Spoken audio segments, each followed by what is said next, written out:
Please बैठिए। कैसी अर्चना जी आप? तू कैसा है पहले बता। मैं बहुत हैंडसम हूँ, आप बताइए कैसी हैं आप? मैं भी बहुत हैंडसम हूँ।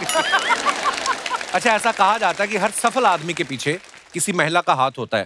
सोचो, जब कोई महिला अपने हाथ से ही पुरुष को सफल बना सकती है, तो अगर वो महिला खुद सफल होने की ठान ले तो उसे कौन रोक सकता है? हाँ बिल्कुल। आज की हमारी जो मेहमान है वो ऐसी ही सफल महिलाएं हैं जिन्होंने अपने अपने रिस्पेक्टिव फील्ड में कामयाबी के झंडे गाड़े हैं। तो सबसे पहले मैं उनको बुलाने जा रहा हूं। आप उनको बाखूबी जानते हैं। ये एक्टर हैं, एनवायरमेंटलिस्ट हैं, पद्मश्री से सम्मानित किया जा चुका है। Please welcome Raveena Tandon.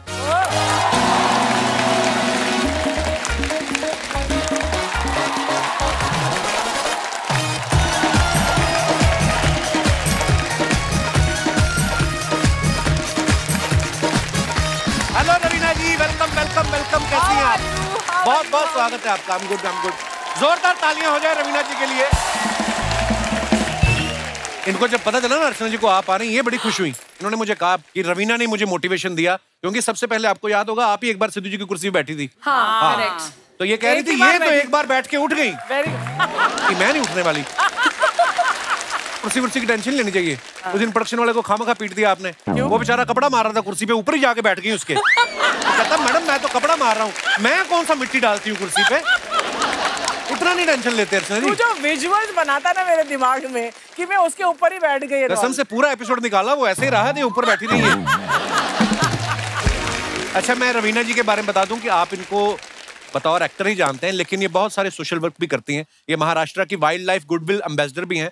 इन्होंने कुछ साल पहले एक लेपर्ड को अडॉप्ट भी किया था। वाओ। रवीना जी, आप देखने जाती हैं लेपर्ड कितना बड़ा हो गया, कैसी संगत में है, इधर उधर कहीं किसी लेपर्डी के चक्कर में लीपा पपड़ी तो नहीं हो रही? ये मतलब आप ध्यान रखती हैं? अगर लेपर्डी के चक्कर में पड़ेगा तो अच्छा है ना, संख्या बढ़ेगी हमारे यहाँ। ये तो है। तो ये तो बल्कि हमें लेपर्डी की परेड करनी चाहिए उसके सामने। नहीं, लेकिन आपने हाथ में रवीना जी ये भी बनाया, ये टैटू जो है। हाँ जी, ये उसके पाँव होते हैं। हाँ जी, हाउ स्वीट। ये शेरनी के पाँव हैं। और मैं अपने दर्शकों को बता दूं कि आप सब अर्चना जी को भी बतौर एक्टर ही जानते हैं, लेकिन ये भी मड आइलैंड में जो मगरमच्छ होते हैं उनकी ब्रांड एम्बेसडर है।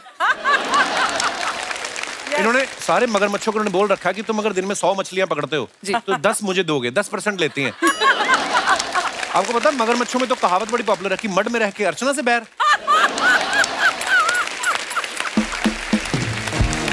आइए प्लीज विराजमान हो जाइए। जोरदार तालियां रवीना जी के लिए। और अब वक्त है आज की हमारी दूसरी मेहमान को यहाँ पे आमंत्रित करने का। आप सबकी जोरदार तालियों के बीच please welcome Oscar winner producer Guneet Monga Kapoor.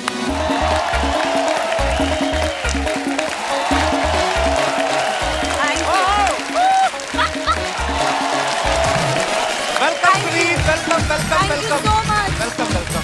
जोरदार तालियां होनी चाहिए इनके लिए।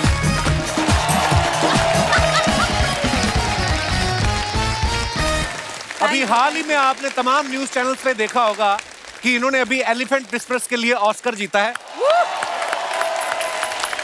बहुत प्राउड है आपकी इस अचीवमेंट पे गुनीत जी, और आपको बहुत बहुत मुबारकें। अच्छा, सारा देश सुबह 5 बजे उठ के आपको टीवी पे लाइव देख रहा था, आप तो वहां पे मौजूद थी खुद साक्षात। क्या माहौल था वहां का गुनीत? काफी टेंस था, क्योंकि हमारी पिक्चर का नाम है द एलिफेंट विस्परर। हाँ। और हमारी कंपटीशन में एक और थी द। अच्छा। वो द पे अटक गए। वो जो 1 सेकंड था ना, उसमें जान निकल गई थी। उसमें पूरी मुझे अपनी जिंदगी दिख गई थी उस द में आगे बोलने। द के आगे क्या है? द के आगे हम है या दूसरी वाली पिक्चर है। So the Elephant Whisperers. It was quite stressful. Thank you.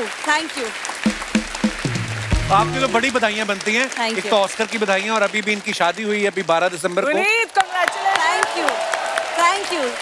Same marriage anniversary. हाँ, हमारी मैरिज एनिवर्सरी। Thank you. आपका इनविटेशन इतना ब्यूटीफुल था ना। हाँ। तो मेरी उस दिन खुद एनिवर्सरी थी, और वो पंजीरी मैंने सारी खाई, मैंने किसी को दी भी नहीं। हाँ, लग रहा है। और ढेर सारी मुबारकबाद। हाँ, लग रहा है तो फिर क्या नहीं खाएं? आपको दे दें? तालियां स्पेशल बनती हैं। इन्होंने अपनी कड़ी मेहनत और लगन से ये साबित कर दिया है कि अगर इंसान के इरादे पक्के हों तो वो किसी भी ऊंचाई को छू के द कपिल शर्मा शो में आ सकता है। आइए आपसे।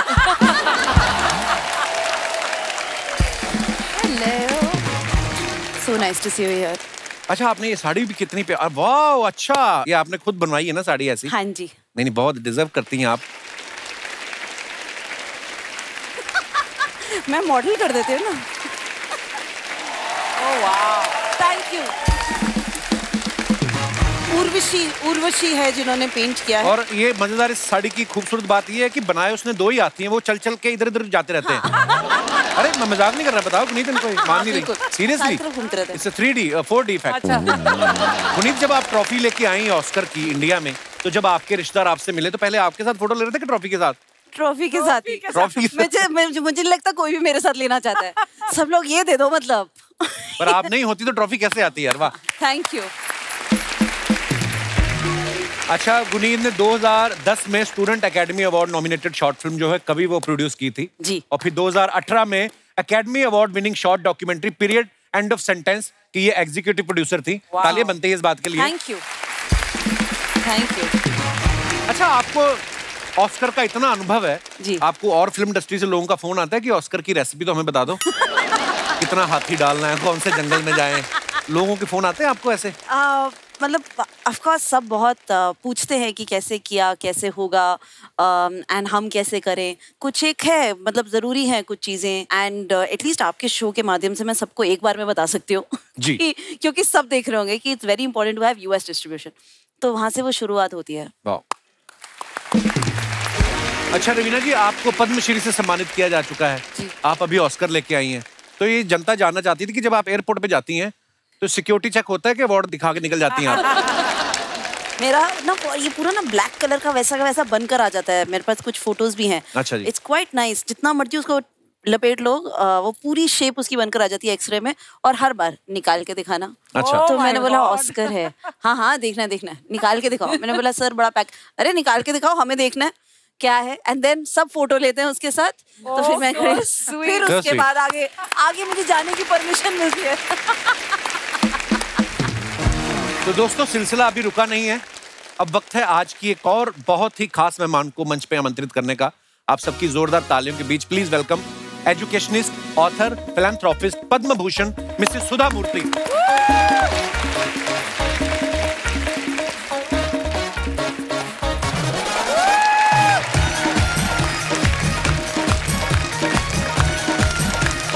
सुधा जी नमस्कार, प्रणाम प्रणाम प्रणाम प्रणाम। आइए, जोरदार तालियां हो जाएं सुधा जी के लिए। सुधा जी, आपका बहुत बहुत स्वागत है हमारे शो पे। धन्यवाद। और आपने समय निकाला इसके लिए बहुत बहुत धन्यवाद। प्लीज विराजमान हो जाइए। Thank you. मेरे दोस्त हैं जो हमारे शो में को प्रोड्यूसर हैं, मिस्टर अक्षित। इनकी मम्मी कभी नहीं आई हमारे शो पे 3-4 साल से, आज पहली बार आप आ रही तो आपसे मिलने के लिए आई हैं। तो नमस्ते मैडम, नमस्ते। और पद्म भूषण से सुधा जी को सम्मानित किया गया है, उसके लिए आपको बहुत बहुत मुबारकबाद। हाँ। और सुधा जी के कामों के बारे में क्या बताएं। सुधा जी ने इन्फोसिस फाउंडेशन की शुरुआत की और ये एक बेहतरीन ऑथर हैं। इन्होंने कई सारे अनाथालय जो हैं वो शुरू किए, रूरल डेवलपमेंट में इनका बहुत बड़ा योगदान रहा है। और ये इतनी पावरफुल लेडी हैं कि यूके के प्राइम मिनिस्टर जो हैं वो भी झुक के इनके पैर छूते हैं।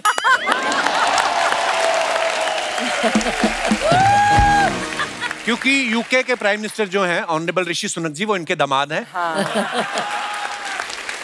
मैम एक बात बताइए, आप जब कभी यूके जाती हैं तो आपको वीजा लेना पड़ता है कि शादी का कार्ड दिखा देती हैं आप? नहीं, वीजा लेना चाहिए। नहीं। और लेती हूँ मैं। और एक बार मैं गई थी और रेसिडेंस एड्रेस पूछा था। मेरा हिंदी अच्छा नहीं है। बहुत अच्छा है मैम, बहुत अच्छी आपकी हिंदी। ओके टाइप है। Okay type. इनकी हिंदी भी अच्छी है, इनकी मराठी भी अच्छी है, इनकी कन्नड़ भी अच्छी है, अच्छा। मल्टीलिंगुअल है अच्छी है। या उस समय वो एड्रेस पूछा, where are you staying in London. मेरी दीदी थी मेरे पास बराबर, और मैंने लिखा 10 डाउनिंग स्ट्रीट। नहीं, मैं सोच रही थी क्या लिखूं क्या नहीं लिखूं। मेरा सन भी उधर ही रहता है, मेरा बेटा भी, उसका एड्रेस मुझे बाय हार्ट नहीं था, इसीलिए मैं 10 डाउनिंग स्ट्रीट लिखूं क्या नहीं, उससे पूछ रही थी। और बाद में लिखा 10 Downing Street. That fellow looked at me and said, are you joking? हमने बोला नहीं, सच्ची बोलती हूँ, 10 डाउनिंग स्ट्रीट। उनको ऐसा लगा कि मैं मजाक कर रही हूँ, कि किसी को नहीं पता लगता है कि मैं ऐसी हूँ, 72 इयर्स ओल्ड लेडी हूँ और सिंपल हूँ, इसीलिए वो प्राइम मिनिस्टर की सास नहीं बन सकती हूँ, ऐसा लगता है। मैम, आपको एक बार आप जब फ्लाइट पर जा रही थी कहीं अब्रॉड, तो 2 बिजनेस क्लास पैसेंजर्स ने, आप लेडीज ने आपको ये भी कहा था कि आप वो इकोनॉमी वाली लाइन में जाइए, ये आपकी जगह नहीं है ना? हाँ, एक बार मैं हिथ्रो में, अभी नहीं 4-5 साल पहले हिथ्रो एयरपोर्ट में थी, मैं सलवार कमीज पहनी थी और बिजनेस क्लास का टिकट था मेरे पास, वो क्यू में खड़ी थी। उनको लगा इफ यू वेयर ए साड़ी, आप साड़ी पहन लिया तो, नहीं तो सलवार कमीज पहन लिया तो ये दीदी है, बहन जी है, इसीलिए तो बोल दिया कि बहन जी ये आपका नहीं है टिकट का क्यों, उधर है ना इकोनॉमी, उधर ठहरना चाहिए। मैंने सोचा जरा मजाक कर ले, आपसे सीखा है हमने।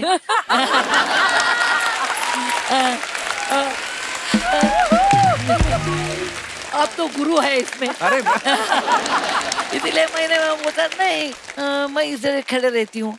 वो बता दिया कि तुमको मालूम है बिजनेस क्लास टिकट कितना महंगा होता है, कितने एडवांटेजेस है, और दोनों बात करते थे, हमने ऐसे ही चुप रहे। वो बोल दिया है हिंदी में बोलते थे, बाद में बोला इंग्लिश में बोलना शुरू किया। अरे कैटल क्लास लोग हैं, कैटल क्लास, उनको क्या पता है इकोनॉमी के लोगों को बिजनेस क्लास माने। अभी एयर होस्टेस आ जाती है, बाद में वो क्यों चेंज करती है, लेकिन एयर होस्टेस आ गई, वो मुझे अंदर छोड़ दिया और मैं जाके उनको पूछ लिया। मैंने बोला what is cattle class? Class ऐसा नहीं डिफाइन होता है कि आपके पास पैसे हैं आप क्लास होते हैं। अभी इंडिया को इतना सम्मान लाया है मंजुल भार्गव, ग्रेट मैथमेटिशियन है, वो क्लास लोग होते हैं। मदर थेरेसा क्लास होते हैं। अभी हमारे क्लास लोग होते हैं और हंसी मजाक में आप क्लास है। और एक्टिव ने हमारा रवीना जी है। क्लास माने आपके काम में श्रद्धा रख के अच्छा काम करते हैं ना, वो क्लास लोग होते हैं, पैसे में नहीं है। इकोनॉमी क्लास माने क्लास कम क्लास ऐसा है। मैम यहाँ पे ना अभी क्योंकि आपके इतने सारे चाहने वाले जो आपको एडमायर करते हैं, मैं आपको एक इन्फॉर्मेशन देना चाहता हूँ। यहाँ पे अगर कोई एक लेडी आके आपसे मिले कि मुझे आपके साथ फोटो खिंचानी है, तो मैं आपको धीरे से बता दूंगा वो कौन है। वो थोड़ा सा ध्यान रखिएगा, क्योंकि आपके साथ फोटो खिंचवा के ना वो आगे यूके भेज सकती हैं प्राइम मिनिस्टर साहब को। भेजने दो। तो वो हो सकता है वो ये भी बोल दें कि ऋषि बेटा मैं तुम्हारी मौसी सास हूँ और मैं शादी में नहीं आ पाई थी क्योंकि सुधा दीदी से मेरी थोड़ी अनबन हो गई थी, लेकिन तुम्हारे प्राइम मिनिस्टर बनते सारे शिकवे दूर हो गए। अब मेरा लंदन में 5 रात और 6 दिन का स्टे कर, ऐसे भी हैं हमारे यहाँ पे। Ma'am he is hinting at me. No. 10 Downing street में रहने जाते हो। आप इसकी किसी भी बात का प्लीज मतलब डोंट बिलीव हिम। नहीं, हंसी मजाक तो चाहिए, नहीं तो लाइफ रुक्ष हो जाता है। हाँ बिल्कुल। देखिए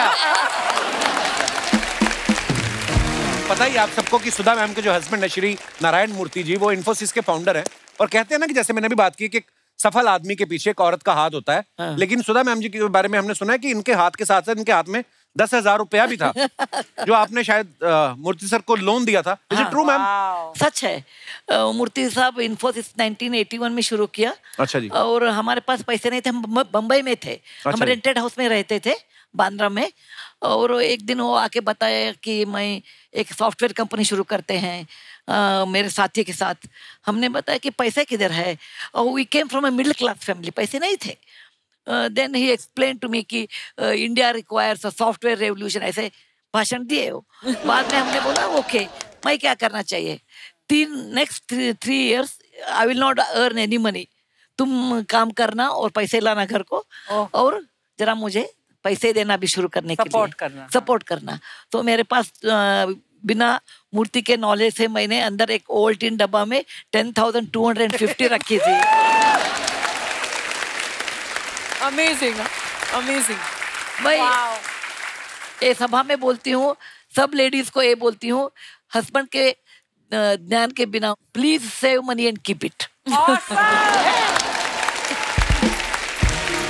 I think Sudha ma'am 99.9% Indian women जरूर करती हैं ये। बहुत अच्छा है, ये बहुत अच्छा है। वो 10,000 दिया, उसमें 10,250 था, ओनली 10,000 में हमने दिया, 250 इमरजेंसी के लिए रखा था।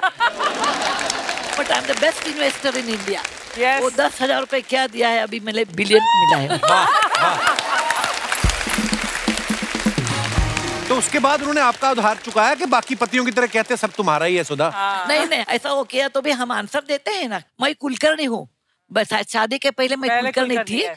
हम अकाउंट बहुत अच्छे रखते हैं, हमारा डीएन में है। तो हमने बताया नहीं हो, हमारा पैसा अलग, सब हमारा नहीं है, आपका भी रहने दो, लेकिन मेरा 10,000 का वो अलग है। सुधा मैम, ऐसा होता है ना जिसके पास पैसा नहीं है वो कमाने की सोचता रहता है, जिसके पास होता है वो डबल करने की सोचता रहता है। आपको मैंने देखा, आप हमेशा आपके चेहरे पे की मुस्कुराहट रहती है। खुश रहने का राज क्या है मैम?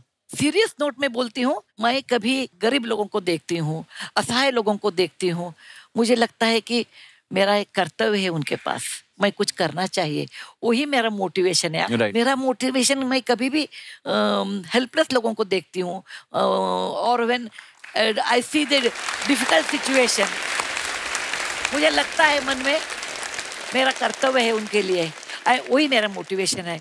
मैं एक डॉक्टर की लड़की हूँ, मिडिल क्लास फैमिली से आई थी मैं, और हमारे घर में सिर्फ किताबें थे, और भगवान ने मुझे, मैं नारायण मूर्ति को शादी किया उस समय वो अनएम्प्लॉयड थे। अच्छा जी। ओके, मेरे पिताजी ने पूछा, अरे अनएम्प्लॉयड को शादी कर रही है, वो लोगों ने मुझे पूछ लिया, तो मैं क्या बताऊं, लड़का क्या करता है? सुधा के हस्बैंड बोलो, हमने ऐसे बताया। और नारायण मूर्ति ने इतने सफल उद्यमी हो गए, ये भगवान का दुआ है हमारे पास। क्यों भगवान मुझे ऐसा किया? क्योंकि मैं गरीब लोगों को मदद करने के लिए पैसा दिया है, उसमें मेरा क्या बात कर्तव्य है। अर्चना जी, Yes. I always like your films with the very funny things. Thank you. I remember Shahrukh Khan and Rani Mukherjee's first film. कुछ होता है। कुछ होता है। हाँ. You were an English teacher or Teacher, something. yes. You did very good job. Thank you so much. देखा Kapil, class वाले लोग क्लास पहचानते हैं। इधर क्या कर रही फिर 5 साल से आप?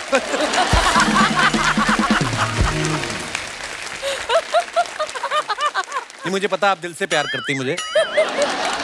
दिल से बिल्कुल। लड़की हो जाने से मैंने पनीर लगा के रखी थी, आए बड़े उसके पास लगा के। मैंने पहले बोला था रिजल्ट का। दामाद जी समझा लो अपनी बीवी को, आज इसने मुझे एटीएम में से पैसे नहीं निकालने दिए। तो आप कार्ड से निकाला करो ना, स्क्रू ड्राइवर से क्यों निकालती हो आप? ये मेरी दूर की पत्नी है मैम, कजन वाइफ। मैं क्लियर कर देती हूँ, बेटर तो वो है, ये तो सिर्फ हाफ है। मम्मी तुम कौन सा 8 फीट लंबी हो? हाँ, जैसा पेड़ वैसा फल। ऐसा है? अरे ऐसा है, पेड़ तो ये स्ट्रॉबेरी का था, लेकिन इसके डैडी जी अच्छे माली ना निकले। ये देख, वरना आज मेरी बेटी रवीना टंडन जैसी होती। सुधा जी, ये माफ कीजिएगा, ये एक्चुअली मेरी सासू माँ है। मेरी जब शादी हुई थी ना, तो विदाई के वक्त गाड़ी को धक्का देखते देते ये और मेरे ससुर जी डिक्की में बैठ के आ गए, तब से ये गए ही नहीं वापिस ही नहीं जा रहे हैं तब से ये। क्या दामाद जी, सास ससुर का ऐसे नहीं कहना चाहिए। सोचे दामाद जी, सास ससुर का आशीर्वाद हो तो दामाद प्राइम मिनिस्टर तक बन जाता है। क्यों सुधा जी? है कि नहीं? लेकिन सास शुड बी सिंपल होना चाहिए ना। आपको पता है ये हरकतें कैसी करती हैं? उस दिन मेरे लैपटॉप में ना ब्रेड में आलू डाल के लैपटॉप में रख दिया है। कहती सैंडविच मेकर काम क्यों नहीं कर रहा है? लैपटॉप बोलते हैं उसको। अरे दामाद जी भूल गए।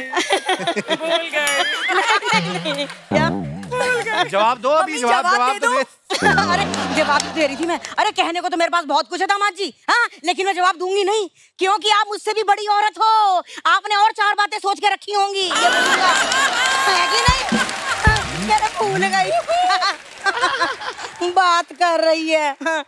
एक तो तुम्हें मटर खाना बंद करो प्लीज। बाजार में जाके 2 किलो मटर खरीदे थे, आज मैंने 1 किलो बचा है सिर्फ। अरे तो क्या हुआ, जब तू मटर पनीर की सब्जी बनाएगी तो उसमें से मुझे मटर मत दियो, मैं पनीर खा के काम चला लूंगी, ठीक है? और आप पूछ रहे थे ना रवीना जी कैसा हूँ मैं, बस ये देख लो फंसा हुआ हूँ मैं इनके बीच। रवीना मैम, ये ना आप बैठी हैं इसलिए आपके सामने ये सब बोल रहा है, वरना कॉलेज के जमाने में ये मुझे बोल रहा था चीज बड़ी है मस्त मस्त, इसी की पसंद हूँ मैं। कॉलेज के टाइम में पढ़ाई का कितना प्रेशर होता है, प्रेशर में आदमी गलत फैसले लेता है, आपको पता ही है।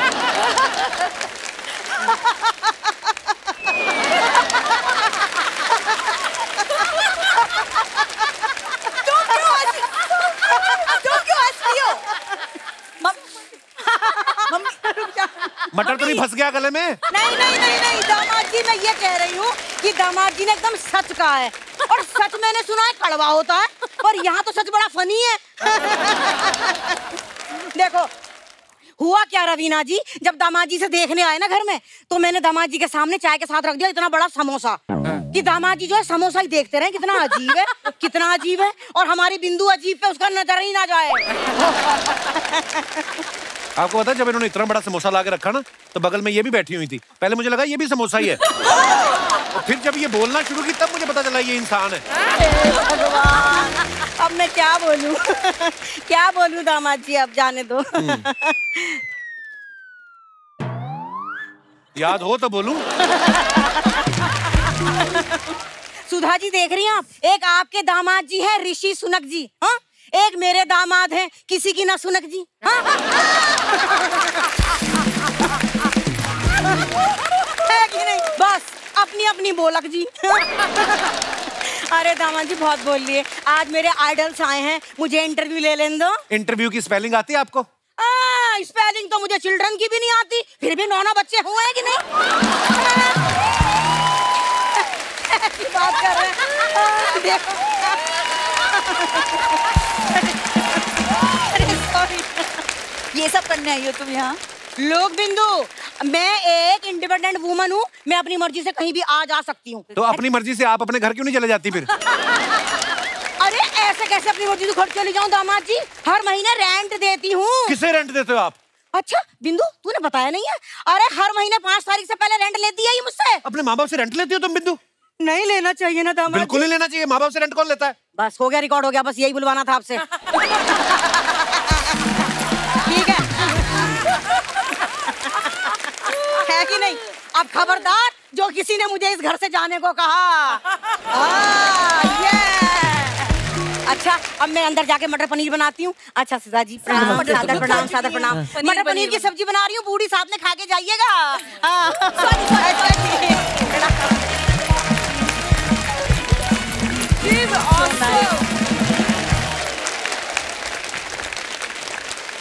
गुनीता, आपके बारे में सुना कि पहले जब ऑस्कर, जो उस समय हमारी प्रेसिडेंट थी प्रतिभा पाटिल जी, आपने कुछ चिट्ठी लिखी थी उनको, वो क्या किस्सा था वो? 2010 में मेरी एक शॉर्ट फिल्म थी कवि, जो नॉमिनेट हुई और बहुत मन था जाने का। अच्छा जी। और 2009 में ही मेरे दोनों मम्मा पापा की डेथ हो गई थी और मेरे पास बिल्कुल पैसे नहीं थे।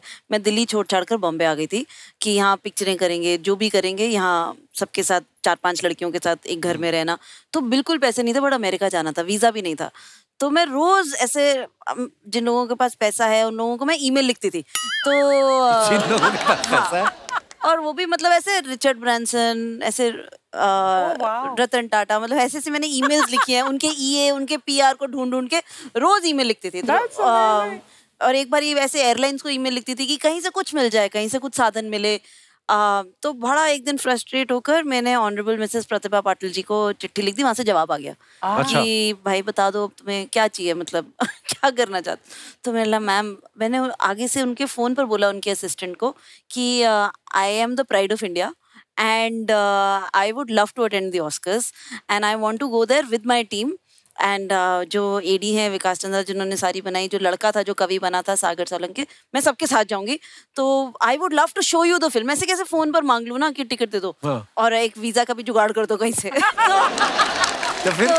उन्होंने बोला कि ठीक है, तो हम एक राष्ट्रपति भवन में ऑर्गेनाइज करते हैं। तो मैंने बोला हाँ, वैसे तो राष्ट्रपति भवन भी कभी नहीं देखा,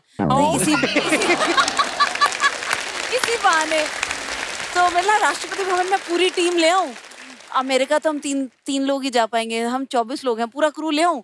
तो वो मान गए। फिर हम सब पहुंचे राष्ट्रपति भवन एंड वहाँ पर प्रतिभा पाटिल जी बजट के बीच में थी तो वो नहीं देख पाई पिक्चर, बट वहाँ पर पृथ्वीराज चौहान साहब थे, उन्होंने वो मेरे से मिले और उन्होंने अपने घर बुलाया, उन्होंने मेरी बात सुनी और टिकट्स दिलवाई, उनके ऑफिस ने फ़ोन करके वीज़ा दिलवाया, हमें स्टे दिया, फिर मेरा बारे में आर्टिकल्स लिखे गए। तो ऐसे करते करते और वहाँ जाकर भी मैं सबसे पहले जाते ही बेवरली हिल्स में एक इंडियन होटल में चली गई जिस दिन लैंड की, और वहाँ जाकर मैंने जितने भी वहाँ पर इंडियंस थे, मैंने उनमें से एक आंटी को बोला कि हम लोग यहाँ पर ऑस्कर के लिए आए हैं।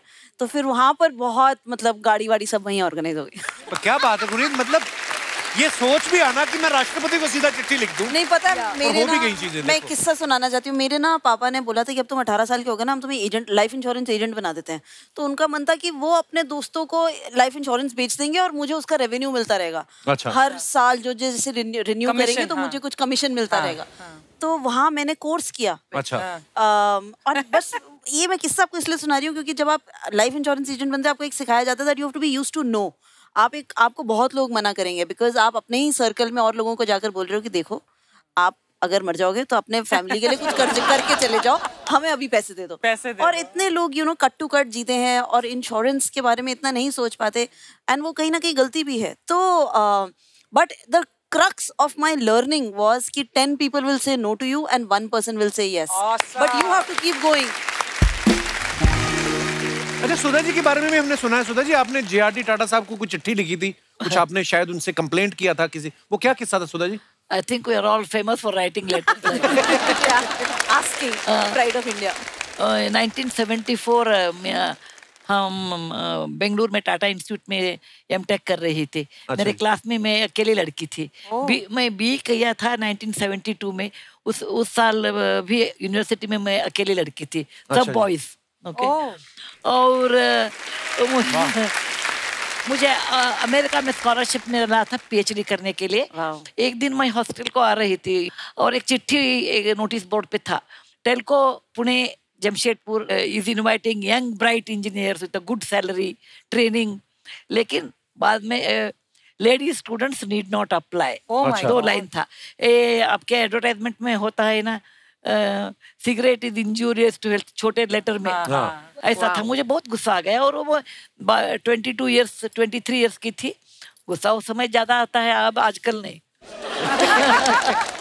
और पढ़ने के बाद मैं हॉस्टल गई और एक पोस्ट कार्ड लिया और उस पे ऊपर लिखा sir JRD Tata, because JRD Tata हमारे इंस्टीट्यूट को एवरी ईयर आते थे टाटा का बर्थडे मनाने के लिए 15 मार्च को। अच्छा। मैं बहुत दूर से उनको देखती थी। हम तो स्टूडेंट्स थे और मिडिल क्लास फैमिली बैकग्राउंड था, ऐसे बड़े बड़े लोगों को नजदीक जाके बोलना का हिम्मत नहीं था।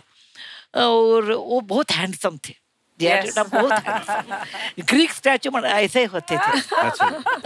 और मैं आके चिट्ठी उनको लिखा कि sir mister JRD Tata, when country was not independent that time your group started chemicals, locomotive and iron and steel industry and you are always ahead of time.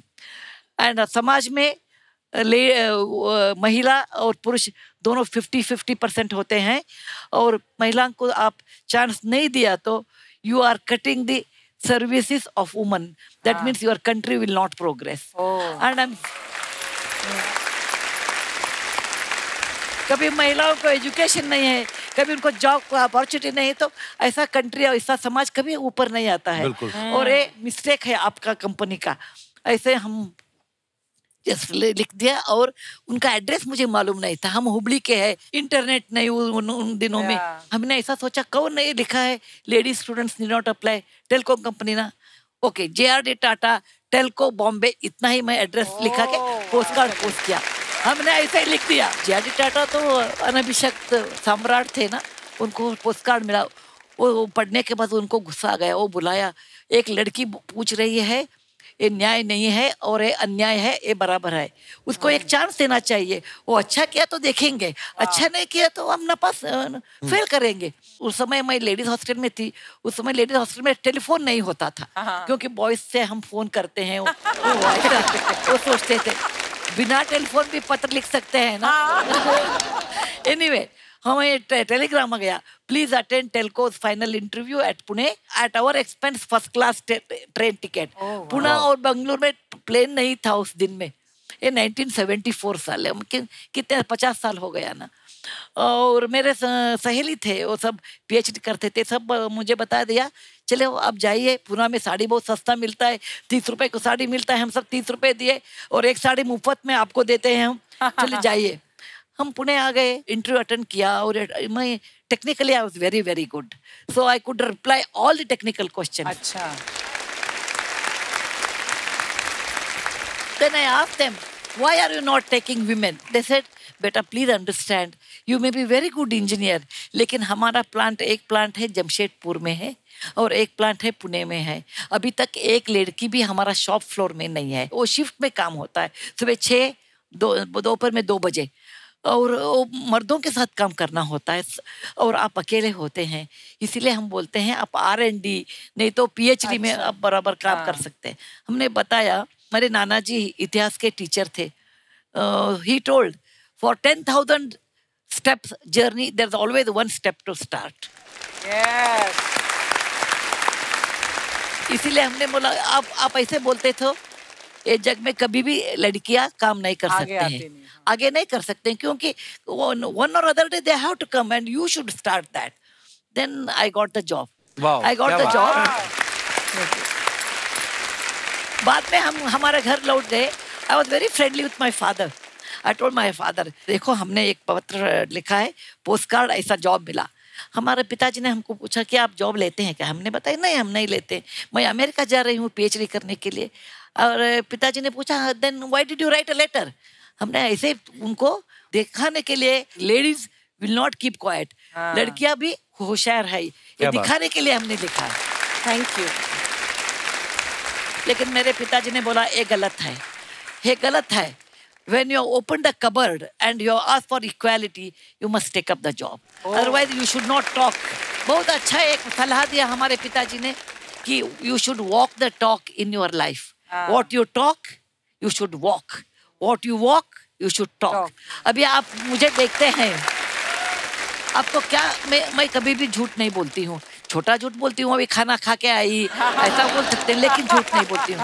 आपको क्या, मुझे when you look at me, what you see, you get that. That's awesome. There is nothing at my back. What you get, what you see, both are same. तो मेरे पिताजी ने बताया, आप क्या बोलते हैं वो अच्छा नहीं है। Then it was those days, no, it is not my life. हमको मेरा कमरा चाहिए, मेरा स्पेस चाहिए, ऐसा नहीं था। हमने 2-3 दिन सोच लिया, बाद में मेरा एडमिशन लेटर मैंने पढ़ दिया और I took up the job of Telco, the first lady engineer in the house of Tata. Wow. कितनी इंस्पायरिंग है सुधा जी की स्टोरी। तो मैम, जब आप सारे बॉयज थे कॉलेज में, आप अकेली स्टूडेंट, है ना, स्टाफ भी सारा मेल स्टाफ, वो कितना मुश्किल था आपके लिए? बहुत मुश्किल था। 1968 में मैं इंजीनियरिंग ज्वाइन किया और मेरे क्लास में 149 boys are the only girl. In the university there was 599 boys are the only girl. Oh my God. And there was no toilet because हमारे कॉलेज में ऐसा ये सोच दिया, लेडीज नहीं आते, लेडीज टॉयलेट किसके लिए चाहिए, वेस्ट हो जाता है। Then? और हमने ज्वाइन किया, ज्वाइन के बाद वो उनको लगा अरे 2-3 महीने रहती है, बाद में छोड़ के जाती है, इसीलिए टॉयलेट नहीं बनाया। हमारे प्रोफेसर को ऐसा लगा अरे ये लड़की क्या करती है इंजीनियरिंग, ये मर्दों का काम है। और उस जमाने में 1968 सालों में ऐसा हिंदी फिल्म चलता था हमारे इंडिया में, 100 साल पहले मुझे तुमसे प्यार था, आज भी है कल भी रहेगा, ऐसा सॉन्ग। नहीं तो तू ही मेरी देवता, ऐसा सॉन्ग। नहीं तो मांग के साथ तुम्हारा मांग लिया संसार, ऐसे गाने प्रचलित थे। और प्रिंसिपल साहब ने मेरे पिताजी को बताया, देखिए हमारा 3 शर्त है। नंबर 1, तुम्हारी लड़की साड़ी पहनना चाहिए। मैं 16 साल 17 साल की थी, साड़ी पहनना चाहिए क्योंकि उस जमाने में that is the only dress for women, no other dress. दूसरा है she should not go to canteen because boys will be there, she should not eat in canteen. Canteen खराब था वो अलग है।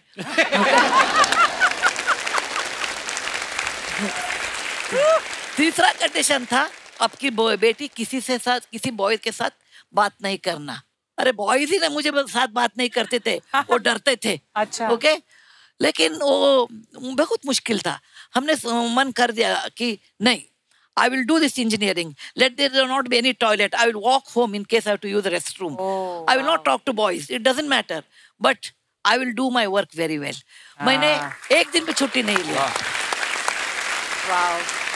और मेरे पिताजी को इतना मुश्किल हुआ, लोग बोलते थे डॉक्टर साहब आपके भेजा में क्या है, आपको 3 लड़कियां हैं, ये लड़की को एक टीनेज में है, उनको मालूम ये ऊपर खाली होता है, अभी वो इंजीनियरिंग करती, बोलती है आप नहीं डालना उसको, इंजीनियरिंग नहीं सीखना अवकाश नहीं देना उनको, क्योंकि वो लड़की इंजीनियर हुआ तो कौन शादी करेगा उसको। अरे उनको मालूम नहीं था तुंगभद्रा रिवर के उस पार हमारे साजन थे। आप कितने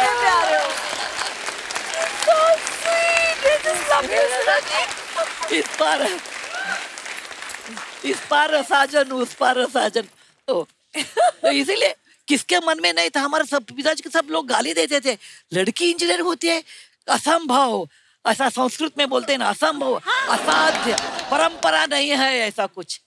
लेकिन मैंने किया, पहले सेमेस्टर में मुझे फर्स्ट रैंक मिला, बाद में मुझे लगा क्या बात है, अरे इधर कितने पुरुष लोग हैं, including you, you should excuse me, women are smarter than men। इसमें कोई शक नहीं है। क्या बात है यार, वाह, बराबर है ना, women are always smart। खड़े होकर तालियां बनती है, वाह, क्या इंस्पायरिंग स्टोरीज है, वाह। देखिए 3 women कैसे हैं। आपकी लड़ाइयों की वजह से हमारे लिए रास्ते बने हैं। वाह। और सेकेंड सेमेस्टर में वो सब मेरे क्लासमेट्स आके बोलते थे, सुधा जी मुझे आपका नोट्स देना, सिविल इंजीनियर में सर्वे का ड्राइंग देना। मैं उनके ऊपर तरस खाती थी और देती थी। सर, नारायण मूर्ति सर के साथ पहली मुलाकात कब हुई फिर? नारायण मूर्ति के एक मित्र थे, उसका नाम प्रसन्न, वो मेरे कॉलीग थे पुणे में। अच्छा जी। और हम बस से जाते थे हर रोज काम के लिए, और हर रोज एक बुक लेते थे। Every book has this, Narayana Murthy Istanbul, Narayana Murthy Peshawar, Narayana Murthy Paris. मुझे लगा ये Narayana Murthy international bus conductor है क्या, कौन है?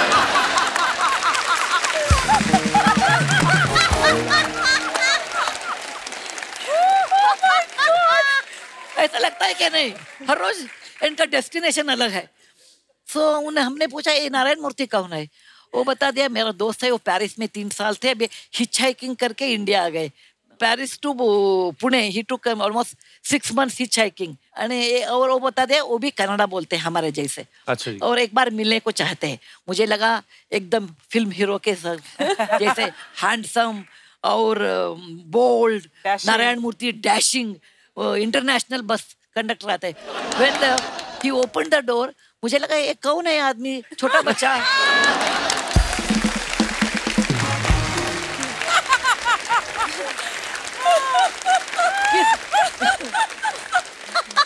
ये बंदा किस कॉलेज का स्टूडेंट है?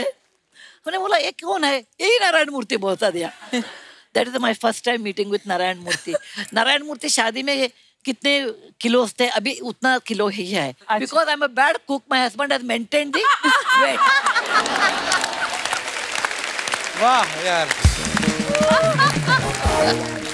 मैम आपका ह्यूमर कितना अच्छा है, मतलब किसी भी बात में कुछ भी निकाल के, वाह मैम आपकी स्टोरी तो इंस्पायरिंग है ही। मतलब मैं एक बात बताना चाहती हूँ दर्शकों को और आपको भी, मैं ऑथर हूँ ना, अभी ऑथर हूँ, सीरियस नॉवेल लिखना बहुत आसान है। वो मराठी में रड़ा रड़ी बोलते हैं ना, वो आंसू आ गया, ऐसा बोला, झगड़ने का। Most difficult is humour. Humorous novel लिखना, ह्यूमरस आर्टिकल लिखना बहुत मुश्किल है। इसीलिए मैं आपको धन्यवाद बोलती हूँ, और I always respect you because you find out a humour just like this. अरे मैम आशीर्वाद है आपका। It's absolutely an art। हे भगवान की देन है। बिल्कुल बिल्कुल ma'am. Don't lose it, losing is 1 minute job. Okay, इतना देखे वो ऐसा है, वो नेगेटिव देखना बहुत इजी है, और नेगेटिव बोल के लेकर हम भी नेगेटिव हो जाते हैं। लेकिन ह्यूमर है ना, लोगों को जिंदा रखता है। बिल्कुल। Keep it up, God's gift to you. Thank you ma'am. और आपको भी, आपको भी। मैम जैसे बड़े सारे सवाल थे जो हमारे दर्शकों ने मुझे बोला कि सुधा जी से पूछना, नॉर्मल आदमी में कोई प्यार मोहब्बत होता है तो लव लेटर लिखते हैं, आप और नारायण सर इतने पढ़े लिखे, इतने इंटेलेक्चुअल, तो आप नॉर्मल लव लेटर लिखते थे कि मोटिवेशनल कोट्स होते थे आपके लव लेटर में? नहीं, मैं और नारायण मूर्ति अलग किस्म के लोग हैं। नारायण मूर्ति कभी हंसते ही नहीं, बहुत सीरियस होते हैं, और इंट्रोवर्ट है, ज्यादा बोलते नहीं। अच्छा जी। हर रोज 4-5 सेंटेंस। अरे नारायण मूर्ति जी है क्या है, आप इतना बोलते ही नहीं। वो बोलते हैं मेरा और तुम्हारा दोनों तुम बोलते हैं, अभी मेरा कुछ भी रखा है बोलने के लिए। ओके, एक बार उनको बिजनेसमैन ऑफ द ईयर ऐसा अवार्ड मिला, और वो फोटोग्राफर आ गए फोटो शूट के लिए। क्या वो नारायण मूर्ति डजंट स्माइल है, मतलब नारायण मूर्ति को स्माइल करो। मैंने बोला मेरे शादी होके 45 इयर्स हो गए, अभी तक मैं सक्सेसफुल नहीं हूँ। अभी कुछ ट्राई करेंगे। और वो बहुत गंभीर होते हैं। अच्छा। और हम तो हंसी मजाक के लोग हैं। हम तो कभी भी हंसी मजाक मुझे बहुत पसंद है। मुझे सीरियसनेस एक होता ही नहीं। आप बेस्ट हो मैम। इसीलिए उन्होंने पूछा आप कैसे शादी किया, कैसे प्यार किया, हमने बता दिया बहुत इजी है। Physics principle, opposite poles attract each other. नमस्ते रवीना टंडन जी, बहुत बड़े फैन हैं आपके हम। सुधा मूर्ति जी, हम बहुत इंस्पायरिंग हैं। Thank you, thank you. बहुत अच्छा लगा आपसे मिलके। अरे गुनीत मोंगा कपूर जी कैसे हैं आप? बहुत बढ़िया। एक बार गुनीत मोंगा कपूर जी के लिए जोरदार तालियां। Thank you. नहीं मानना पड़ेगा, 4 महीने पहले शादी हुआ और गुड न्यूज भी ले आई। कौन सी गुड न्यूज? नहीं ऑस्कर। हाँ, एक सौ नहीं, अरे गलत नहीं, हम ऑस्कर का बात कर रहे हैं। हम बहुत प्राउड हैं आपके लिए। Thank you. बहुत। आपको इत्तेफाक का बात बताएं, मिला आपको ऑस्कर? हाँ। परसों हमको भास्कर मिला। हमारा एक्स बॉयफ्रेंड है। अच्छा। भास्कर। हाँ, और इत्तेफाक का बात है उसने शादी भी कर लिया है। तो उसकी शादी में तू क्यों इतनी खुश हो रही है? नहीं इसलिए क्योंकि जिस लड़की से शादी किया है वो हमसे भी ज्यादा अजीब है। इतनी ज्यादा अजीब है, उसके 2 दांत के बीच में गैप है। ऐसे तो होता ही है, किसी किसी का होता है। उसके 2 दांतों के बीच में 28 दांतों का गैप है। पोपली हमने देखा था परसों अपने पति के साथ बैठ के बर्गर चूस रही थी। क्योंकि खा तो सकती है।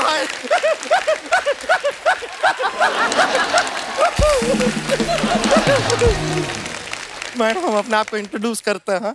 हम है गुड़िया लॉन्ड्री वाली, जिसका कपड़ा गंदा नहीं उससे हमारा धंधा नहीं।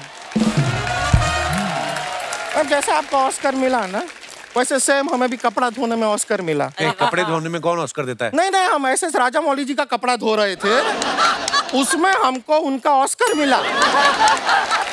वैसे मिला। अच्छा, वो कपड़ा धोते धोते ऑस्कर मिला। पर हम हैं ईमानदार इंसान, हमने रखा ना, हमने लौटा दिया, उनको वापस दिया हमने। लेकिन उसके बाद आपके वो रॉकी भाई है ना, रॉकी भाई वो KGF वाले, उनका हम कपड़ा धो रहे थे, उनके कपड़े में से 2000 रुपए का नोट मिला। वो भी लौटा दिया? नहीं वो नहीं लौटा। क्यों? ऑस्कर के ऊपर ऐसे राजा मौली जी का नाम लिखा था, इसके लिए हमको लौटाना पड़ा। अब 2000 रुपए के नोट पे गांधी जी का फोटो था। गांधी जी तो सबके हैं ना।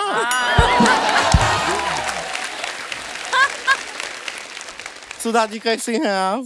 अच्छी हूँ मैं, आप कैसे हैं? बस बढ़िया है एकदम, आपको देख के बहुत अच्छा लग रहा है। Thank you. इतनी बड़ी आपने अपने पति के साथ मिलकर अपनी कंपनी को जो ऊंचाइयों तक पहुंचा है ना, हम भी चाहते हैं हम अपनी कंपनी को भी उतनी ही ऊंचाई तक लेके जाए। बस हमको ना उसकी थोड़ी सी कमी है। पैसे की? नहीं पति की। तो ये क्या इशारा हुआ पति का? अरे हमको पति भी पैसे वाला ही चाहिए। जीवन में अगर पैसा है तो सब कुछ है, वरना कुछ नहीं। अरे नहीं गुड़िया, ऐसा कुछ नहीं है, ऐसी बात नहीं है। अच्छा ऐसी बात नहीं है? बिल्कुल नहीं है। शर्मा जी 1 मिनट। शर्मा जी ये आपका बटवा है। हाँ। आपका पैसा है, हम रख रहे हैं। ये क्या कर रही है? मेरे को दे इधर वापस। देखा आपने, ज्ञान सब देते हैं, पैसा कोई नहीं देता है। रख लीजिए शर्मा जी, वैसे भी आपका ये बटवा हमको नहीं चाहिए, रखिए। तो ये भी रख, मैं क्या करूंगा बटुए का? पैसे सारे निकाल लिए तूने? पैसे पे तो गांधी जी सबके हैं। सच में, लेकिन पैसा कोई नहीं देता है मैम को। 2 दिन पहले एक आदमी का हमने कपड़ा धोया, उसने हमको पैसा नहीं दिया, उल्टा हमसे लड़ने लगा। वो क्यों? जब कपड़ा धोया तो वो कपड़े के अंदर था ना। तो ऐसे कौन धोता है कपड़े? क्यों धोया तूने? अरे गलती उसका है, ये सड़क पे खड़ा होके एक अनजान लड़की को प्रपोज कर रहा था। तो इसमें क्या प्रॉब्लम है? अरे तो हम भी तो खड़े थे वहां पे। हमको नहीं प्रपोज कर रहा है। रवीना जी, तू चीज बड़ी है मस्त मस्त, तू चीज बड़ी है मस्त। बहुत इंस्पायर हुआ है लाइफ में आपसे, सच बता रहे हैं। आपसे इतना इंस्पायर हुआ है कि अभी परसों ही हमने माचिस से आग बुझाई। माचिस से आग कौन बुझाता है? ये टिप टिप बरसा पानी में आग लगा सकती है, हम माचिस से आग बुझा नहीं सकते। लॉजिक है कि नहीं मैम? गुड़िया तू करने क्या आई यहाँ पे?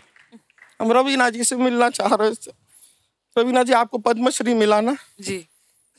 हमको एक श्री नहीं मिल रहा है जो हमको अपनी श्रीमती बना ले।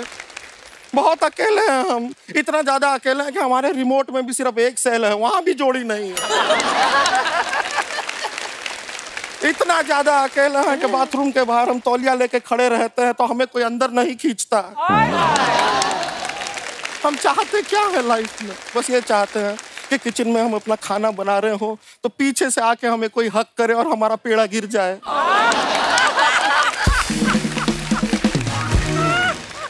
खैर कोई बात नहीं, लेकिन शर्मा जी, मैम, हमको पूरा यकीन है एक दिन ना हमारे सपनों का राजकुमार घोड़े पे बैठ के आएगा और हमें घोड़े पे बैठा के साथ में ले जाएगा। राजकुमार तो तैयार है, घोड़ा नहीं मान रहा तुझे बिठाने को।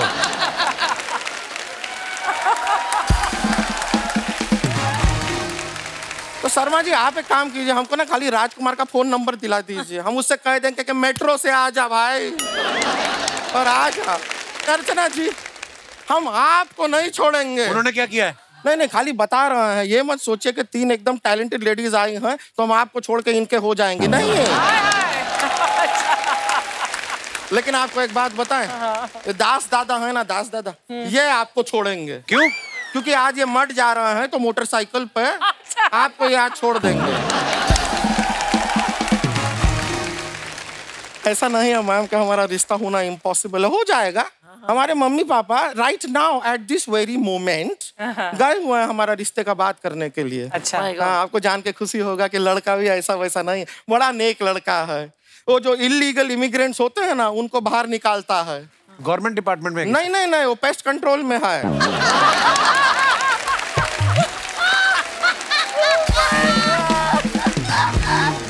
मैम, वो इलीगली चूहा और कॉकरोच नहीं घुस जाता है घर के अंदर, उनको वो बाहर निकालता है। और तो कितना अच्छा होगा, उससे हमारा शादी हो जाएगा, वो पेस्ट कंट्रोल करेगा और उस पे हम अपना बेस्ट कंट्रोल करेंगे। पूरा साफ सफाई का सारा जिम्मेदारी भी उसका, पेस्ट कंट्रोल वाला है, घर साफ रखेगा, हमें कोई टेंशन लेने का जरूरत ही नहीं है। ये हमारा फोन वाइब्रेशन मोड पे है, बज रहा है। एक मिनट, मम्मी पापा का फोन आया है, बात कर ले, शायद रिश्ता हमारा पक्का हो गया है। हेलो मम्मी, हाँ रिश्ता पक्का ना बोल रहे हैं, क्यों? कहते हैं वजन ज्यादा है। उनको जरा फोन दीजिए। मच्छर मारने का काम करते हैं आप, और लाइफ में आपको रवीना टंडन चाहिए। आया बड़ा अनिल थडानी। हमारा एक बात सुनिए,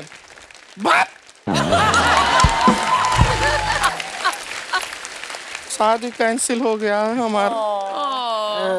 कोई बात नहीं, इतना देख के सबको कितना दुख हो रहा है। कर लो फिर, नेक्स्ट टाइम यहाँ पे एक स्वयंवर रखेंगे। चलिए चलते हैं, आपसे मुलाकात हुआ, बाय।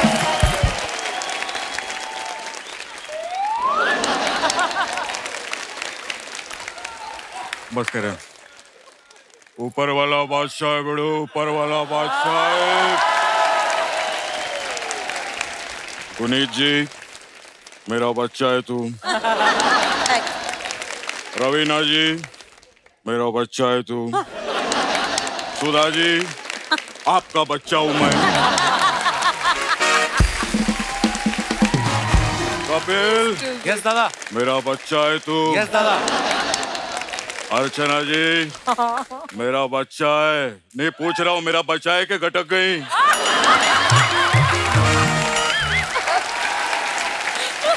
खैर बेड़ो लोग, मेरे लिए ताली मत बजाओ बेड़ो, इन लोग के लिए बजाओ, इन्होंने ऐसे ऐसे काम किए ले बेड़ो। हिंदुस्तान का नाम रोशन किया है, जोरदार ताली हो जाए। Behind every successful man there is a woman. Woman मतलब औरत, औरत मतलब लेडी, लेडी मतलब फीमेल। हाँ दादा, समझ गए, समझ गए। अरे औरतों को आज तक कोई नहीं समझ गया, तू क्या समझ गया? समझ गया क्या रहता है। खैर औरत जो है देवी का रूप है बेड़ो। मैं सॉरी बेड़ो, मैं औरत लोग का नाम आता है, मैं बहुत इमोशनल हो जाता हूँ मैं। अर्चना जी टिश्यू पेपर है क्या आपके पास? प्रोडक्शन का सारा माल लेके बैठी रहती है। है बेड़ो, मजा आ गया बेड़ो बहुत। मैं गुनीत जी आपको बता नहीं सकता, मैं औरत का मेरी लाइफ में बहुत महत्व है जी। मैंने 20 साल 25 साल काम किया इंडस्ट्री में। मैं आज एक दो बातें बताना चाहता हूं जो लोगों को पता ही नहीं है। हाँ। मेरे को जिसने पैदा किया वो एक औरत थी। कितनी बड़ी बात है आंटी। आप सॉरी मैं आपको आंटी बुला सकता हूँ? नहीं, आंटी बुला, आपको मैम बुलाऊं मैं? कुछ भी बोल। चलो ना, आपका ना मेरा आंटी मैम। जबकि एक और चीज गुनीत जी मैं बताऊं आपको, किसी को नहीं मालूम। क्या? मैंने जिससे शादी किया वो भी एक औरत है। कितनी बड़ी बात है। दादा सब औरत से ही शादी करते हैं? नहीं, रवीना जी ने मर्द से किया, पूछो। और जहां तक मेरा ख्याल है आंटी, अर्चना जी ने भी मर्द से ही शादी किया होगा। मैं आपको बताऊं, मेरे को जो राखी बांधती थी वो भी एक औरत ही थी।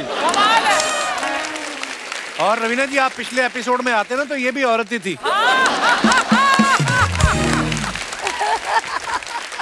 क्या बात है बेड़ू, वो औरत इधर अब आती रहेगी। आना चाहिए कि नहीं उसको बेड़ू?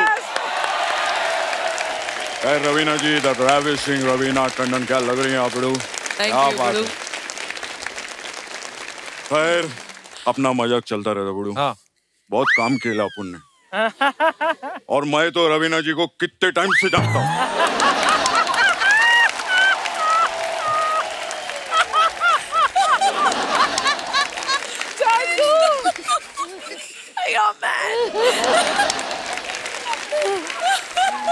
मैं बिड़ो रवीना जी को तब से जानता हूँ बिड़ो, मैं पहला पिक्चर देखा था इनका, फूल के पत्थर। अरे दादा पत्थर के फूल। हाँ तो क्या हुआ, पत्थर फूल इधर उधर हो गया तो हीरोइन तो यही थी ना यार, क्या बात करता है बिड़ो। खैर आज मेरे को इतनी खुशी हुई है।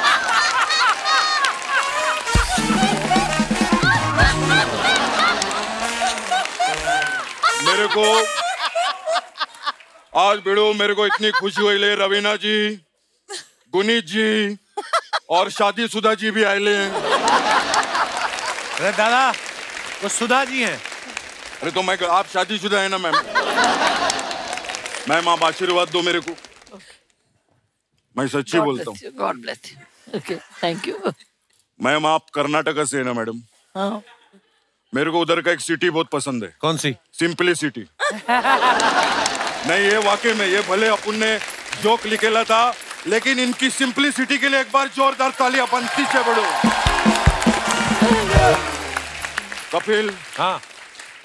मैंने उधर देखा बेड़ू, मैडम उधर साउथ के लोग इतने सिंपल होते हैं। हाँ। मैं आपको बता नहीं सकता हूँ। ये लोग जमीन पर रहते हैं और नारियल को पेड़ पे रखते। बल्कि लोग पेड़ पे रह के नारियल को जमीन पे रख सकते हैं लेकिन नहीं। दादा आप कैसी बातें कर रहे हैं? आपको पता है ना उन्होंने कितना बड़ा एम्पायर खड़ा किया और आप क्या बात कर रहे हो बेड़ू?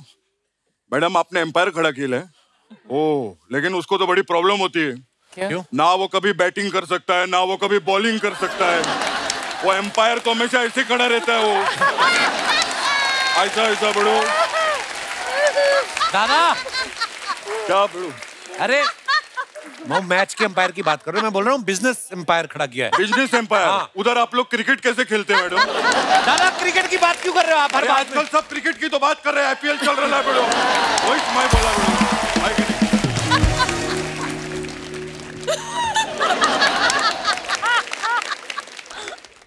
गुनीत मोंगा कपूर जी के लिए जोरदार तालियां हो जाए बेड़ो। Thank you.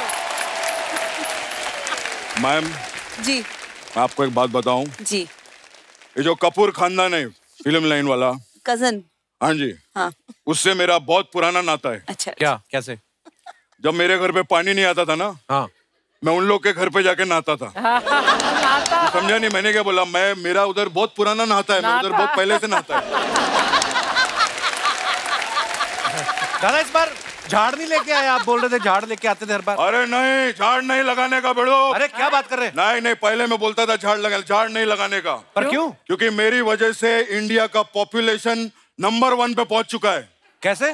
अरे मैं झाड़ लगा के निकल जाता था, फिर झाड़ की आड़ में ताड़ फाड़ करके पॉपुलेशन बढ़ गया। बड़ो नहीं। खैर मैडम, क्या बात है, मैडम को ऑस्कर मिला। बड़ो जोरदार तालियां हो जाए। Thank you ma'am. आप बेन पैट्रिक को जानते हैं? बेन? नहीं जानती हो? नहीं, मैं भी नहीं जानता। देखो कितना वेवलेंथ मैच करता है हम लोग का, सोच सेम है हम लोग की। देखना एक दिन मेरे को भी ऑस्कर मिलेगा, देखना। मैं सच्ची बोलता हूँ। अच्छा मैम, मेरा एक रिक्वेस्ट था आपसे। जी जी। ये जो ऑस्कर है, इससे आप एक बार बात करो। हाँ, बात करो, वो कोई ना कोई आपको अपना प्रॉब्लम बताएगा। ये क्यों मतलब ट्रॉफी से क्यों बात करेंगी? अब तूने ऑस्कर का ट्रॉफी देखे ला? हाँ। टेंशन में रहता है वो।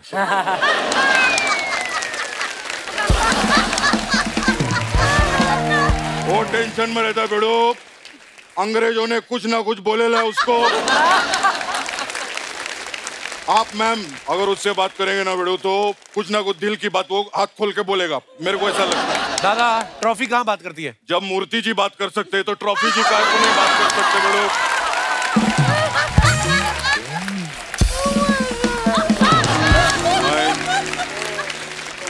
आंटी मैम, मैं अपना लाइफ में बहुत स्ट्रगल किया मैम। ऐसा नहीं मैं इधर तक पहुंचे, मैंने बहुत स्ट्रगल किया। मैं आपको अपना स्ट्रगल का कहानी बताना चाहता हूँ मैम। मैं पहली बार जब मुंबई में आया मैम, मेरे पास कुछ कपड़ा विपड़ा ज्यादा था नहीं, माँ ने कुछ गहने दिए थे। मैं ऐसा रोड पे सो रहा था, एक ही लेडी ने मेरा मदद किया। कौन? ये अर्चना। ये मेरे पास आई, इन्होंने मेरे को खाना खिलाया। मैं जैसे सुबह उठा, मेरे कपड़े और माँ के गहने गायब।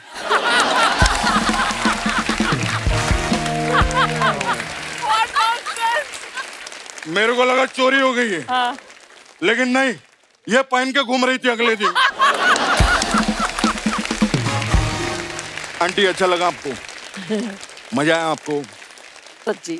अरे आप लोग आए, हमको ज्यादा मजा आया। इनके लिए जोरदार ताली हो जाए। थैंक यू कप्पू, मैं जाता हूँ। बाय बाय, लव यू बड़ो।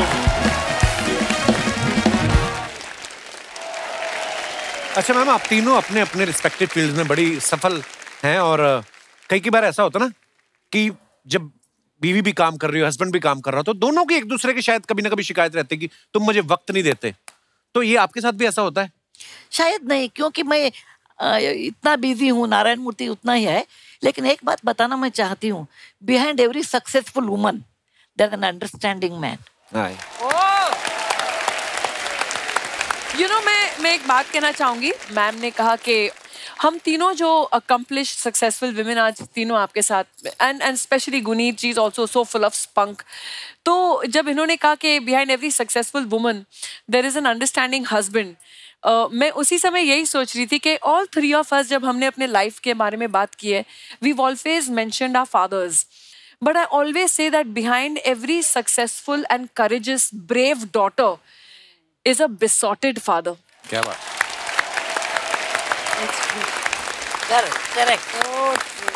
And Archie, you know, I just lost my dad recently, and उसके बाद फर्स्ट एक्चुअली फरवरी में पापा का देहांत हुआ, और फरवरी के एंड में ही मुझे मेरा फर्स्ट अवार्ड जो Dada Saheb Phalke international film festival award मिला। उसके बाद लगातार हर महीना मैं कहीं ना कहीं गई हूँ एक अवार्ड कलेक्ट करने के लिए, and I always said papa will always be there with me. और मैं ये बात बोलना चाहूंगी कि ऑलवेज, अभी भी डिजाइनर ने कहा ma'am this watch does not go with your sari और does not go with your dress, I said but these hands will be papa's hands when they receive the award because he made me what I am. So even during the Padma Shri, you must have seen this. This is always there with me whenever I do something special because I know papa's always there with me. Very nice. हमेशा आपके आसपास। Very nice. Sudha ji, आपने life में इतना कुछ achieve किया है, इतनी किताबें आपने लिखी हैं, फिल्में कभी देखी हैं आपने? फिल्मों में किसकी फैन रही हैं आप? बहुत फिल्म देखती हूँ, बहुत। मेरी भी फिल्म। अच्छा जी। हाँ बहुत। एक बार पुणे में मैं थी, उस समय कोई बेट लिया, अरे हर रोज एक सिनेमा देख सकती है क्या? हमने बताया उसमें क्या है, देखती हूँ। चलो बेट, 365 डेज में 365 मूवी देखा। अरे वाह। एंड आपको यकीन नहीं होगा, इनको फिल्म ट्रिविया भी याद है। अच्छा। पहली दफे जब मैं इनको मिली, इन्होंने कहा मुझे मालूम है तुम्हारा नाम रवीना क्यों है। हाँ? तो इनको फिल्म ट्रिविया भी बहुत अच्छी तरह इनको सब याद रहता है। हमने बताया रवीना टंडन का नाम is Ravi Tandon and Veena Tandon. That becomes Ravina. Okay? It's amazing. I read this when she was born. Can you imagine? So see how it's that आपका माइंड तो कंप्यूटर से भी ज्यादा चलता है। It's amazing. Touch wood, touch wood. बहुत साल नारायण मूर्ति के साथ रहने से कंप्यूटर भी आ जाता है ऐसा। ये भी कंप्यूटर हो जाते हैं। और मैं कभी यंग थी उस समय, मेरा हीरो दिलीप कुमार साहब थे। क्या बात है। उनका लाजवाब है। और next to him, like Dilip Kumar, who can act that kind of emotional is Shahrukh Khan. I said, okay, only he can do that. Because when I saw Veer Zara, I told my daughter, Akshata, if Dilip Kumar would have been young, he would have done Veer Zara. Now Shahrukh Khan is taking that place, and only he can act in that. वाह, क्या बात है। That's fantastic. And when I saw Bajrangi Bhaijaan, I said, the innocence of a child, only Salman Khan can bring it on the screen. And he is fit to do Bajrangi Bhaijaan. वाह। सुधा ma'am, आप तो social media पे है नहीं। हम लोग ना, हमारे शो में एक सेगमेंट होता है, हम जैसे रवीना जी या गुनीत जी अपने फैंस के लिए जो फोटोग्राफ्स डालते हैं ना, तो उसके नीचे लोग कमेंट्स बड़े मजेदार करते हैं। हाँ। तो वो हम लोग अपने शो में शामिल करते हैं। मैं आपको कुछ पिक्चर्स दिखाना चाहता हूँ जी, दिखाइए। रवीना जी ने फोटो डाला है, when you wake up after 5 AM pack up shoot and realise that now Sunday is the day to clean up your week's mess. आइए नीचे कमेंट्स देखते हैं। खतरनाक वाले में डालना। इतनी बोतलें तो वाइन शॉप पे भी नहीं होती जितनी आपके ड्रेसिंग टेबल पे हैं। फोन इन्होंने फेस आईडी से लॉक किया था, अब बिना मेकअप के खुल नहीं रहा। जब आंख खुलते ही मेड का मैसेज आए, मैं आज काम पे नहीं आएगी। मैडम, जितने परफ्यूम आपके पास हैं, अगर आप इन्हें बेच दो तो एक छोटी फिल्म तो प्रोड्यूस कर ही सकती हो। और दिखाइए, गुनीत ने फोटो डाला है, once upon a time in New York, मेरी मंजिल तू। ओहो, ये शादी के बाद वाला फोटो है। हाँ, वेरी नाइस। आइए नीचे कमेंट्स देखते हैं। लड़कियां पहले तो अपना पर्स, छाता, बैग सब पति को पकड़ा देती है, फिर कहती हैं तुम मेरा हाथ पकड़ के क्यों नहीं चलते। शादी से पहले मेरे पति ने भी मुझे विदेश घुमाने का वादा किया था, आज तक रतलाम से बाहर नहीं लेकर गया। अगर ये तस्वीर शादी से पहले की होती तो दोनों एक ही छतरी के नीचे होते। वाह, बड़ा नोट करते हैं भाई। और दिखाइए, मैं भी पूरा छाता वाइफ के ऊपर कर देता हूँ, क्योंकि ठंड लगने के बाद वो मेरे ही मुंह पे छींकती है। और दिखाइए, रवीना जी ने फोटो डाला विद माय फेवरेट बॉयज। आइए देखते हैं नीचे कमेंट्स। ये वही लड़कियां होती हैं जिनके हैवान जैसे भाई होते हैं और कॉलेज में सब लड़के इनसे डरते हैं। ये सारे मेरे भाई जैसे ही हैं। सेल्फी लेते समय सेल्फी स्टिक का इस्तेमाल करें तो फोटो लेने वाले का मुंह बड़ा नहीं आता। एमू के फोन में लिया था ये। कॉलेज में जब सबकी क्रश सेम हो तो ऐसे ही मारपिटाई होती है। और दिखाइए, सब 2 का इशारा कर रहे हैं, सन्नी पाजी को समझ नहीं आ रहा वो अपना 2.5 कैसे दिखाएं। और दिखाइए, लो ये एक पूरा ऐसे लिखा है गुनीत जी ने। आइए पढ़ते हैं। One of those days when ordering coffee became a massive task, so much English। आइए नीचे कमेंट्स देखते हैं। दरवाजे पे तो ताला लगाना सुना था, खिड़की पे कौन ताला लगाता है। हाँ एक्चुअली गुनीत, ये किसके आगे बैठी हुई हैं आप? ये खिड़की है। ये एक रेस्टोरेंट है बांद्रा में। सबको कॉफी। वाकई में दरवाजा तो नहीं लग रहा। क्या उसकी खिड़की थी। और दिखाइए कमेंट्स।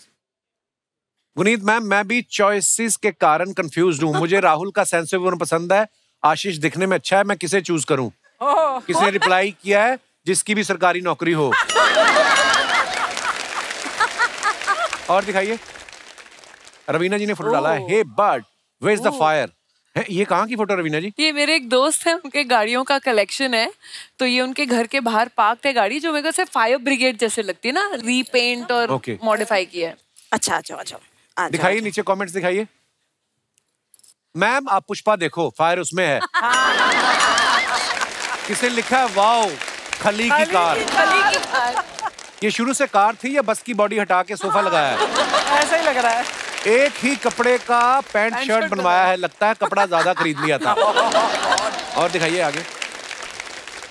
गुनीत ने फोटो डाला है, ये get you a husband that will dress you as well as for my mehndi and haldi. Nice. आइए नीचे कमेंट्स देखते हैं। जब नया लहंगा पहना हो तो लड़कियां हर 2 मिनट में घूम घूम के दिखाती हैं, चाहे चक्कर आके गिर जाएं।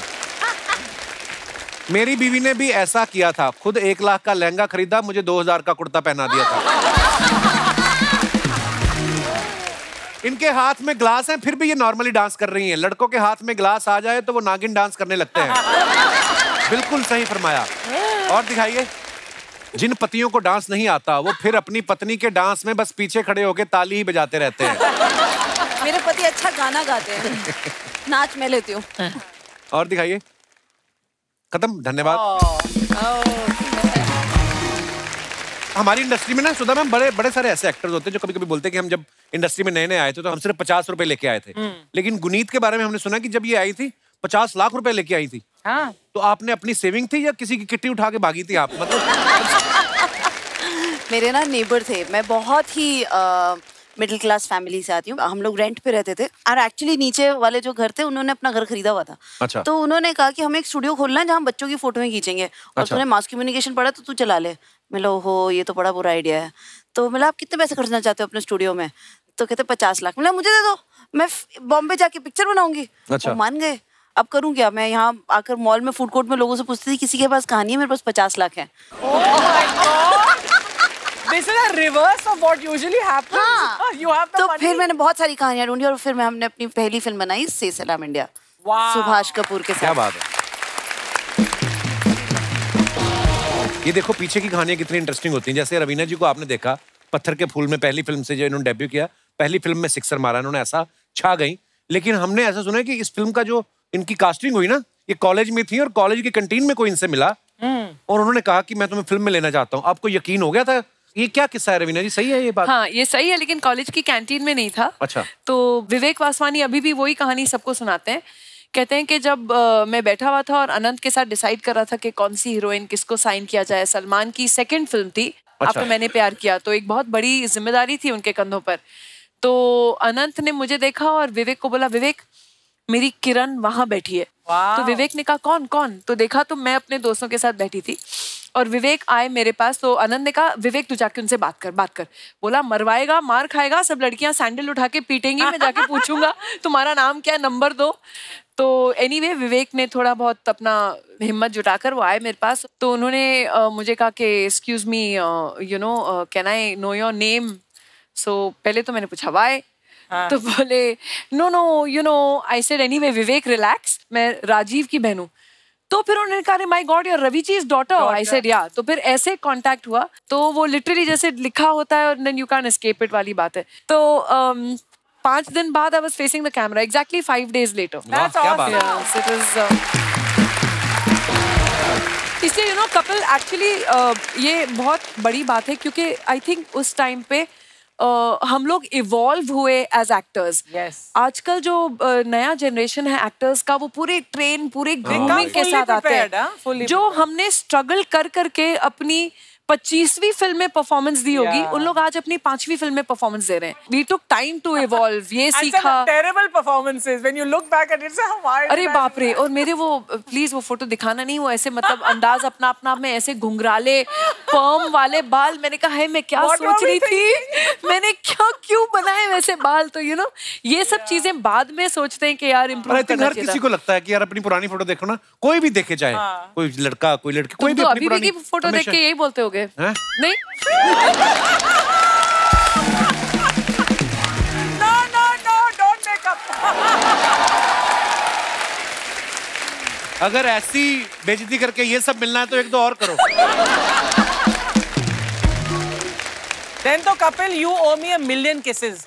तू हर सैटरडे संडे कितने सालों से मेरी बेइज्जती करता है ऐसे? मैं प्यार करता हूँ आपको। तीनों से मेरा ही सवाल है मैम, आपको अपनी पहली सैलरी याद है? हाँ। आपकी क्या थी पहली सैलरी? 500 रुपीज। अच्छा। हाँ, एक ऐड था। अच्छा।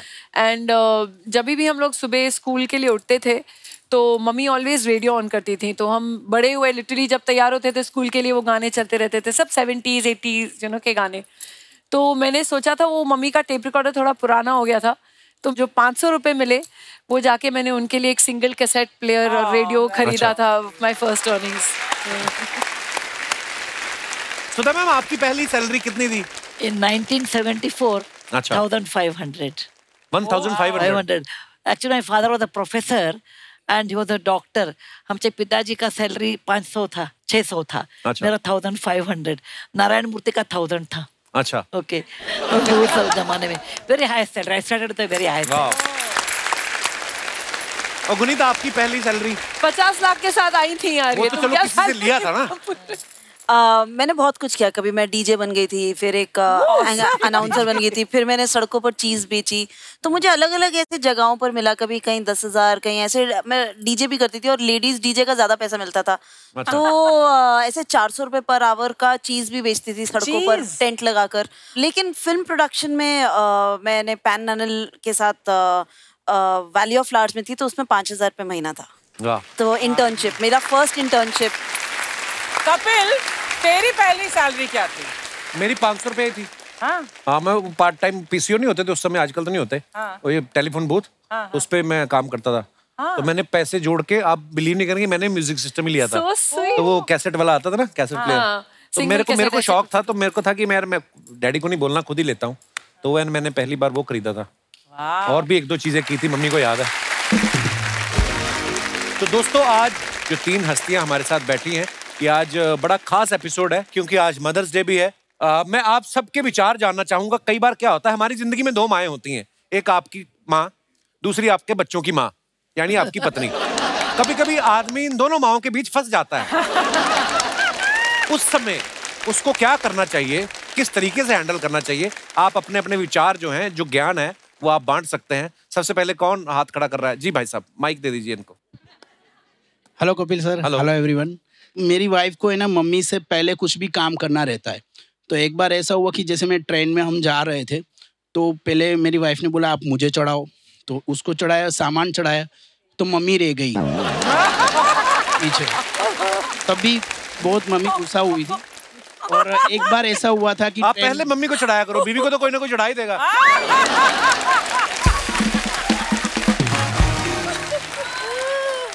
अच्छा, फिर एक बार ऐसा हुआ था कि तो जब भी मेरी वाइफ खाना बनाती है तो मम्मी बोलती है कि इसमें नमक कम है। तो मम्मी को बोलता हूँ कि आप डाल दो ना नमक, कोई बात नहीं। और वाइफ को भी ऐसे बोल देता हूँ मेरे लिए ठीक है। और जैसे घर का कोई लिस्ट बनाना होता है तो मेरी वाइफ लिस्ट बनाती है, तो मम्मी बोलती है कि ये चीज़ लेनी है, तो मेरी वाइफ है ना, वो लिस्ट में से मम्मी की सारी चीज़ें काट देती है। फिर सामान लेके आता हूँ, फिर मम्मी गुस्सा होकर बोलती है मेरी कोई चीज़ नहीं आई, तो फिर वापस जाता हूँ, फिर वापस सामान लेके वापस आना रहता है। वाह, बड़ी मजेदार कहानी है आपकी।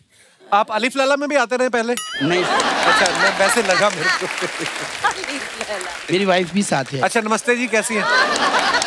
मम्मी को लाए साथ में? नहीं, मम्मी साथ। आपने काटा लिस्ट में से उनको? चलिए, बहुत बहुत धन्यवाद आपका शो में आने के लिए। और कोई हमारे दोस्त जिनको अपने, जी भाई साहब, माइक दे दीजिए उनको। जी सर। हेलो एवरीवन, मैं एलपी श्रीवास, मोटरमैन हूँ सर, लोकल ट्रेन चलाता हूँ वेस्टर्न रेलवे में। अच्छा जी, बहुत बहुत स्वागत है आपका। अच्छा सर, क्या है, जब शादी हुई हमारी भी, तो मैनेज करने का एक रास्ता निकाला सबसे पहले। क्या? कि ससुराल वाले कितने भी नालायक हों, लेकिन वाइफ के सामने उनकी बुराई मत करो। अगर वाइफ बुराई कर रही तब भी उसमें सहमति नहीं दे, चुप रहना है। अगर वो बोल रही है मेरे भाई ने कुछ किया तो चुप रहना। इतना बढ़िया मैनेज किया। इसके बाद मम्मी और सिस्टर कितना ही अच्छा खाना बनाती हो, वाइफ के सामने उसकी बड़ाई नहीं करना। अच्छा, बिल्कुल भी नहीं कि मेरी मम्मी इतना अच्छा बना लेती, मेरी सिस्टर इतना बना लेती है। वाइफ कितना ही खराब बना रही हो, चाहे दाल पतली हो, सब्जी खराब हो, बोले अरे वेरी टेस्टी यार डार्लिंग, कितना अच्छा बनाती हो आप। अच्छा। अगर कोई ससुराल से आ रहा हो तो मम्मी का क्रेजी टाइप की ओल्ड है, तो वो नाराज हो जाएंगी, सोफे पे बैठ गए, ऊधम कर रहे। तो क्या किया, मम्मी को जैसे ही पता चला ससुराल से बच्चे लोग आ रहे हैं, मम्मी को मामा के छोड़ देने का। बढ़िया मैनेज हो रहा सर, 28 साल हो गए, बड़ी शांति से जिंदगी निकल रही है। और ड्यूटी से कभी लेट होना, जैसे 8 बजे फ्री हो रहा तो बोल देना कि मेरी 10 बजे ड्यूटी फिनिश हो रही, तो वो फोन भी नहीं करती है। Thank you very much sir. आप तो मम्मी को मामा के घर छोड़ देते हो, आपके पास ट्रेन है, हम कहाँ जाएं? पर चलिए, बहुत बहुत धन्यवाद, आपने झूठ बोलना सिखाया हमें। एक बार जोरदार तालियां हो जाए रवीना जी, सुधा जी और गुनीत जी के लिए। आइए ma'am please. Raveena ma'am, Sudha ji, Guneet जी, बहुत बहुत धन्यवाद, आप हमारे शो पे आए। Thank you. और आपसे बहुत बार मुलाकात हुई है, गुनीत जी से मुलाकात होती रहती है, आपसे आज पहली बार मुलाकात हुई है। और इतने मजेदार किस्से और क्या ह्यूमर है आपका। मैम आपके लिए कुछ लाई है। Thank you ma'am ji, please.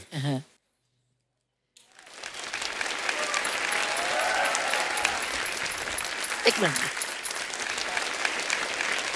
यहाँ आ गई। एक क्विल्ट है जी, ये सिर्फ क्विल्ट नहीं, 3000 सेक्स वर्कर्स हुए थे। Oh, उनको and they have made it. 20 years, I took 20 years to rehabilitate them Oh my and God. bring them to mainstream. Wow. And they have क्या made बात this. Thank you Sudha ji, thank you. And there is a book on that, 3000 टाके। Wow, Okay. तो 3000 thank you ma'am, it is so beautiful. Thank you Sudha ji, thank you so much. Thank you very much. मैं जरूर पढ़ूंगा ये book. और मैं गुनीत जी से एक गुजारिश है, देखो आपको तो मिली है ऑस्कर की ट्रॉफी, हमें कम से कम दिखाई दो। हाँ, बिल्कुल बिल्कुल।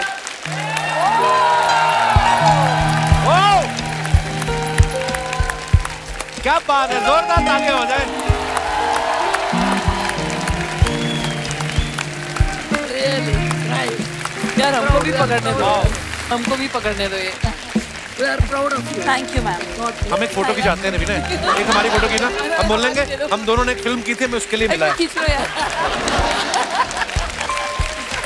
Thank you Guneet, thank you, such A proud moment. Thank you Guneet. Thank you. बस इसी तरह काम करते जाएं और बिल्कुल बिल्कुल जी, जोरदार तालियां हो जाए हमारे मेहमानों के लिए। Thank you so much once again. और आप सभी का भी बहुत बहुत धन्यवाद जो इतने प्यार से बैठ के सुन रहे थे।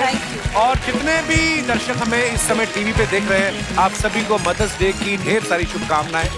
ऐसे ही हंसते रहिए, मुस्कुराते रहिए, हर शनिवार रविवार हमें मिलने आते रहिए। शुभ रात्रि, गुड नाइट, शब खैर। Thank you so much. For more updates, subscribe to our channel, click the show links and enjoy watching the videos.